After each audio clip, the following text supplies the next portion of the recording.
आज हम पाइथागोरस की प्रमेय पढ़ेंगे और इससे संबंधित प्रश्नों को हल करेंगे। ये जो हमारी पाइथागोरस की प्रमेय है वो समकोण त्रिभुज पर आधारित है।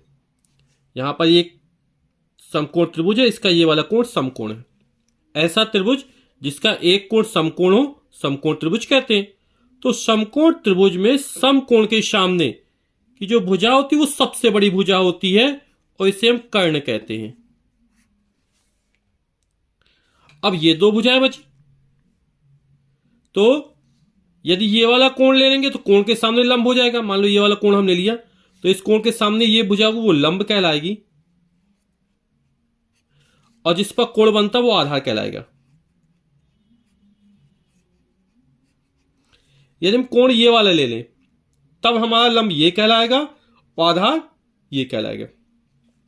लेकिन कर्ण जो होता है हमेशा फिक्स होता है, वो हमेशा समकोण के सामने होता है क्योंकि ये समकोण त्रिभुज की सबसे बड़ी भुजा होती है जो समकोण के सामने होती है। अब पाइथागोरस के प्रमेय का कथन क्या है, यह कहते किसे? तो किसी समकोण त्रिभुज में कर्ण पर बना वर्ग, कर्ण पर बना वर्ग, शेष दो भुजाएं कौन बची? लंब बचा और आधार बचा।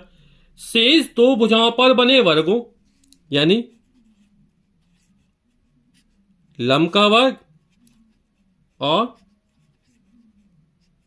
आधार का वर्ग। तो शेष दो भुजाओं पर बने वर्गों के योगफल के बराबर होता है। यह हमारी पाइथागोरस की प्रमेय का कथन है। एक बार फिर जानते हैं, किसी समकोण त्रिभुज में कर्ण पर बना वर्ग, शेष दो भुजाएं लंब और आधार बची, तो शेष दो भुजाओं पर बने वर्गों के योगफल के बराबर होता है। यह हमारी पाइथागोरस की प्रमेय का कथन हो गया। क्वेश्चन कह रहा है आकृति में कोण भी समकोण है। ये वाला कोण जो हमारा वो कैसा समकोण है। भुजा CA की माप क्या होगी? तो इस समकोण के सामने कर्ण है, कर्ण का मान हमें ज्ञात करना है। तो ऑप्शन देखें कौन सा सही निकलता है हमारा। तो हम जानते हैं पाइथागोरस की प्रमेय के अनुसार कि किसी समकोण त्रिभुज में कर्ण पर बना वर्ग शेष दो भुजाओं पर बने वर्गों के योगफल के बराबर होता है। यहां पर कर्ण की जो लंबाई है वो CA दी गई है, तो हम इसको भी लिख देते CA का वर्ग या CA का whole of square is equal to लंब AB का होल ऑफ स्क्वायर प्लस आधार BC का होल ऑफ स्क्वायर। वैल्यू रख देते हैं। AB की वैल्यू हमारी 6 सेंटीमीटर दी गई है, BC की वैल्यू को 8 सेंटीमीटर दी गई है। 6 का स्क्वायर 6 का वर्ग 36, 6 6 36, 8 का वर्ग 88 64, 36 और 64 जोड़ेंगे निकल आएगा हमारा 100। तो मुझे CA का होल ऑफ स्क्वायर की जो वैल्यू निकली यानी कर्ण का जो वर्ग का मान निकला वो 100 निकला। क्या करते हैं, दोनों पक्षों का वर्गमूल ले लेते हैं। तो CA का होल स्क्वायर का वर्गमूल CA बचेगा और 100 का वर्गमूल, तो 100 का जो वर्गमूल प्लस माइनस 10 निकलेगा। तो चूंकि लंबाई धनात्मक होती है तो हम प्लस चिन्ह ले लेंगे, तो 10 सेंटीमीटर यह हमारे कर्ण का मान निकल आएगा। यानी यह हमारा दूसरा ऑप्शन जो होगा वो हमारा सही हो जाएगा। अगला सवाल हमारा है आकृति में कोण A समकोण है। ये वाला जो कोण है वो हमारा समकोण है। तो AB की माप क्या होगी? AB की माप हमको ज्ञात करनी है। तो हम फिर पाइथागोरस की प्रमेय लगा देंगे क्योंकि समकोण त्रिभुज में पाइथागोरस की प्रमेय लागू होती है। दो भुजाओं की लंबाई हमको दी गई है और तीसरी भुजा की लंबाई हमको ज्ञात करनी है। तो पाइथागोरस की प्रमेय के अनुसार किसी समकोण त्रिभुज में कर्ण पर बना वर्ग शेष दो भुजाओं पर बने वर्गों के योगफल के बराबर होता है। कर्ण समकोण त्रिभुज सबसे बड़ी भुजा होती है जो समकोण के सामने होती है, तो ये हमारी BC हो जाएगी। कर्ण का वर्ग बराबर, अब यदि ये वाला कोण लेंगे तो ये लंब हो जाएगा और ये वाला कोण लेंगे तो ये लंब हो जाएगा। तो हम मान लें लंब AB है, तो AB का वर्ग प्लस आधार AC हो जाएगा। इसमें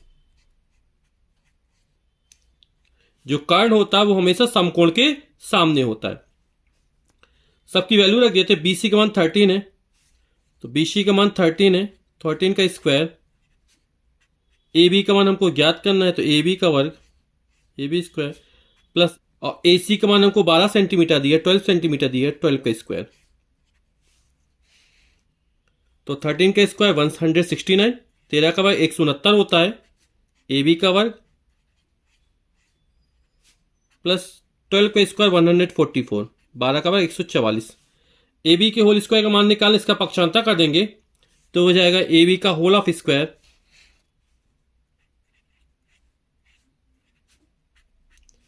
हो जाएगा 169 माइनस 144। 169 144 जाएगा तो आएगा 25।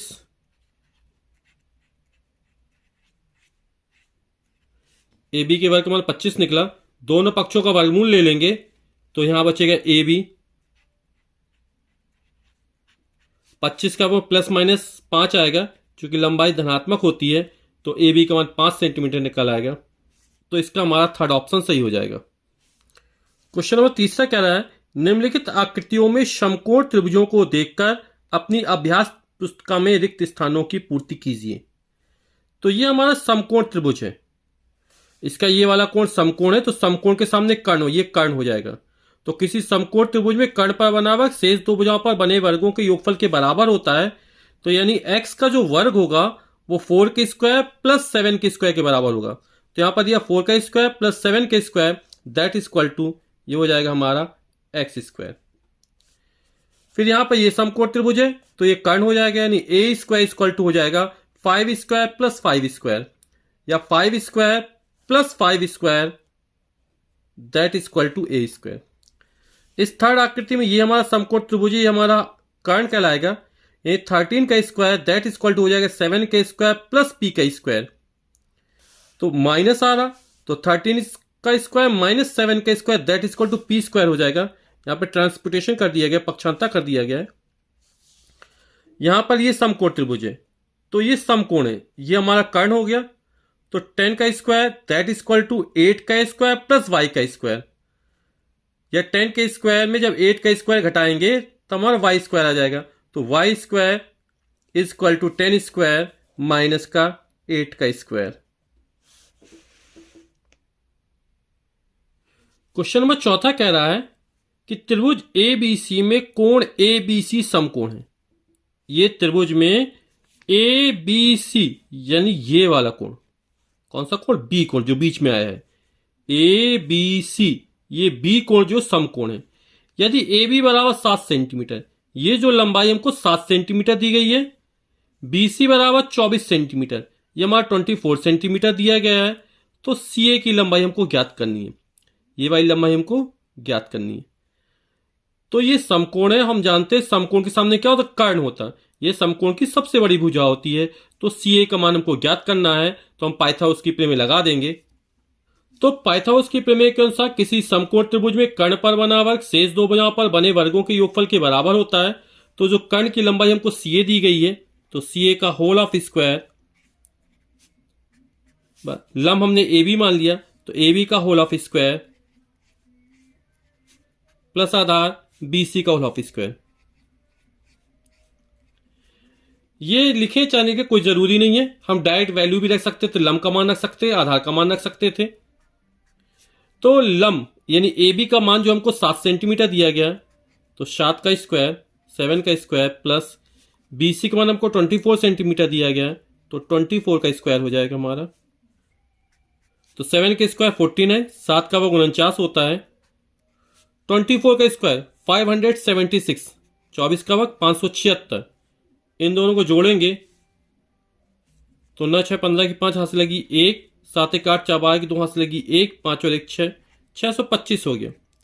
यानी CA का होल ऑफ स्क्वायर की जो वैल्यू निकली वो 625 निकली। दोनों पक्षों का वर्गमूल ले लेंगे तो CA इज इक्वल टू हो जाएगा 625 का वर्गमूल स्क्वायर रूट ऑफ 625। इसकी वैल्यू जो निकलेगी वो 25 निकलेगी, चूंकि लंबाई धनात्मक होती है इसलिए प्लस का 25 सेंटीमीटर। तो यही हमारा आंसर हो जाएगा।